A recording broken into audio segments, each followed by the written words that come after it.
जोगेश्वरी पूर्व की Saint Mary's High school ने विज्ञापन प्रदर्शनी आयोजित की। नन्हे वैज्ञानिकों की अनूठी प्रस्तुति देखने आई अभिभावकों की भीड़। जी हाँ, मुंबई के जोगेश्वरीपुर में मौजूद सेंट मैरीज हाई स्कूल अपने छात्रों को एक बेहतर भविष्य प्रदान करने की हर मुमकिन कोशिश करता है। कभी खेल के जरिए तो कभी स्पर्धा के जरिए बच्चों में पढ़ाई के प्रति उत्साह बढ़ाने के लिए हर मुमकिन प्रयास स्कूल की ओर से किया जाता है। इसी कड़ी में विज्ञान को बेहतर तरीके से समझाने के लिए स्कूल प्रबंधन द्वारा विज्ञान प्रदर्शनी का आयोजन किया गया। सेंट मैरीज हाई स्कूल में 18 फरवरी 2025 को प्राथमिक कक्षाओं के विद्यार्थी द्वारा विज्ञान प्रदर्शनी का आयोजन किया गया। इस प्रदर्शनी के में प्रत्येक कक्षा को एक विशेष विषय दिया गया, जिसमें कक्षा पहली को प्रकृति, कक्षा दूसरी को मानव शरीर के अंग, कक्षा तीसरी को ऊर्जा के विभिन्न नवीकरणीय स्रोत, कक्षा चौथी को जल चक्र, विभिन्न संसाधन एवं वर्षा जल संचयन का विषय दिया गया। विद्यार्थियों एवं अभिभावकों को इस प्रदर्शनी की तैयारी में शिक्षिका और शिक्षकों का मार्गदर्शन समय समय पर प्राप्त हुआ। इस आयोजन में छात्रों और अभिभावकों ने पूर्ण समर्पण के साथ भाग लिया और दिया गए विषय पर उत्कृष्ट मॉडल प्रस्तुत किया। मैं Jayalakshmi Yadav, the principal of primary section of Saint Mary's High School. हमारा आज का जो एग्जीबिशन है वो प्राइमरी के बच्चों के लिए है। प्राइमरी के जो बच्चे हैं, अगर आप उनके लिए एग्जीबिशन की बात बोलेंगे तो उनके लिए एक नया टॉपिक रहता है, लेकिन ये चीज़ हम लास्ट ईयर से करते हुए आ रहे हैं। लास्ट ईयर हमने फर्स्ट टाइम ओवरऑल पूरा हाई स्कूल प्राइमरी लेके हमने एग्जीबिशन किया था, जो कि काफ़ी सक्सेस रहा और उसका जो भी है हमारा पेपर वगैरह में भी आया था। तो same this time we have tried to do in the same way and जैसा कि हमने लास्ट टाइम भी किया था, बच्चों को ईच स्टैंडर्ड वाइज एक एक टॉपिक दिया जाता है, जिसके बेस पे वो अपना प्रोजेक्ट है जो कि चीज़ें हैं वो रेडी करते हैं। तो फर्स्ट, सेकंड, थर्ड, फोर्थ सारे स्टैंडर्ड को उनके लेवल के हिसाब से टॉपिक्स दिए गए थे। एंड इन दिस एग्जीबिशन सबसे बड़ा जो एफर्ट है वो हमारे पेरेंट्स का होता है, क्योंकि अगर वो कोऑपरेट नहीं करेंगे तो कोई भी एग्जीबिशन या कोई भी इवेंट हो वो सक्सेसफुल नहीं होगा। बिकॉज हर एक बच्चे के पीछे उसका जो पेरेंट सपोर्ट है वो बहुत ही इम्पॉर्टेंट होता है। जैसे मैं खुद एज अ पेरेंट, अगर मैं अपने बच्चों को प्रिपेयर नहीं करूँगी किसी भी चीज़ के लिए तो वो कैसे पार्टिसिपेट करेगा। तो इसी वजह से आज का जो इवेंट है हमारा साइंस एग्जीबिशन का वो काफ़ी सक्सेसफुल रहा है। The effort of our students, teachers, parents and the opportunity जो हमें मैनेजमेंट ने दी है करने की, तो उसकी वजह से आज का जो इवेंट है वो पेरेंट्स के कोऑपरेशन से बहुत ही सक्सेसफुल रहा है, जैसा कि आप सारे फ़ोटोज़ एंड वीडियोज़ में देख सकते हैं। मैं as a principal of primary section सभी का बहुत ही शुक्रिया करना चाहूँगी कि सब ने इतना कोऑपरेट किया और ये इवेंट को सक्सेसफुल बनाया। Thank you very much. Today's topic of our science exhibition is renewable source of energy. The children, they are very small, but then too they have put very effort to make the source this exhibition, and the parents. Finally, the parents have done lot of effort. We are appreciating the parents for this, and the topic is related to their studies. According to their age, we have kept the topic, and all the credit goes to parents and teachers also effort. They have put lot of effort for this. विद्यार्थियों का उत्साह देखने लायक था। सभी बच्चों ने अपने अपने मॉडलों को आत्मविश्वास के साथ प्रस्तुत किया, जिसे देखकर अभिभावक अत्यंत प्रसन्न हुए। इस प्रकार की गतिविधियों बच्चों के आत्मविश्वास को बढ़ाने में महत्वपूर्ण भूमिका निभाती है। My name is Faraz Ahmad Afrodin Sheikh.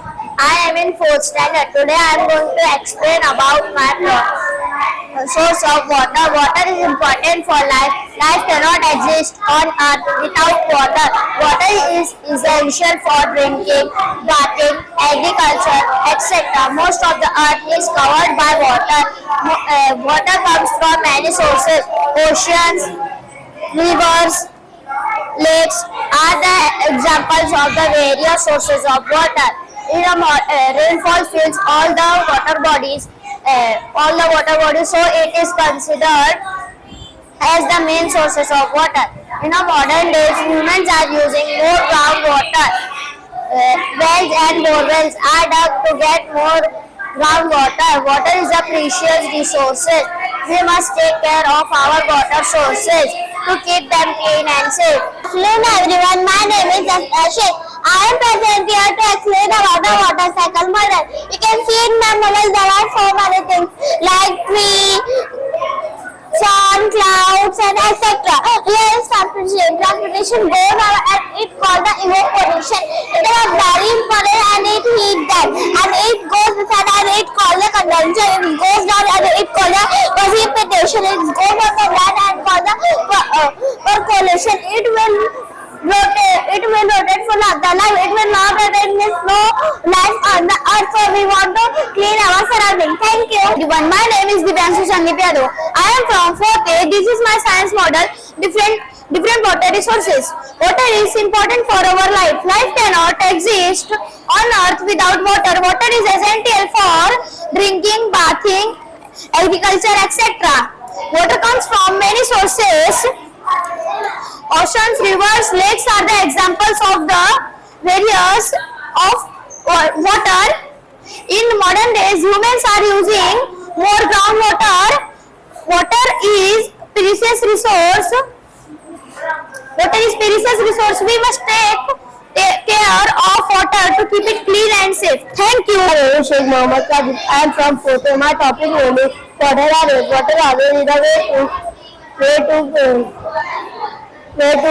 collect rainwater and collect rainwater. This water can be used for watering plant and washing car and many more. This water can be stored in roof and stored in tank or pits. Thank you. My name is Myra Imran Sheikh. Today we are going to learn about the water cycle. The water cycle is a journey of water. It is also called a hydronic cycle. There are 4 main stages of water cycle. There are evaporation, condensation, precipitation and runoff. The water evaporates from seas, oceans, lakes, etc. into the air. When the air cools, the water evaporates, turns back into liquid forming clouds. Clouds gather more water droplets and become heavy. When clouds get too heavy, they release water in the form of rain, snow and hail. The water that falls on the land flows into rivers, lakes, ocean, ponds, etc. completing the cycle. The water is essential for sustaining life on the earth. Thank you everyone. My name is Sharif Muhammad Abubakar Muhammad Ghaus. I am studying in 4th A. My topic name is water cycle. Water cycle is the journey of water. Water cycle is also known as hydrological cycle. Water evaporates the oceans, lakes and rivers into the air. When the air cools, it turns back into liquid forming clouds. Thank you. इस आयोजन को सफल बनाने के लिए सभी विद्यार्थियों, अभिभावकों और शिक्षिकाओं ने कड़ी मेहनत की, जो प्रदर्शनी के रूप में नजर आई। इनके सामूहिक प्रयास से यह प्रदर्शनी सफल रही। इस प्रदर्शनी की सफलता के लिए अभिभावकों ने विद्यालय प्रबंध अरुण डिसलेवा और अजय डिसलेवा का आभार व्यक्त किया, जिन्होंने विद्यालयों के शिक्षक और सहभागी गतिविधियों को आगे बढ़ाने की पूर्ण स्वतंत्रता प्रदान की। अभिभावकों ने बताया कि ये विज्ञान प्रदर्शनी बच्चों के लिए एक प्रेरणादायक अनुभव रही है और उन्हें विश्वास है कि भविष्य में भी ऐसे आयोजन विद्यार्थियों के बौद्धिक विकास में सहायक सिद्ध होंगे। GRV न्यूज़ से मनीषा जोशी की रिपोर्ट। ऐसी खबरों के लिए हमारे चैनल को लाइक, शेयर एंड सब्सक्राइब करें।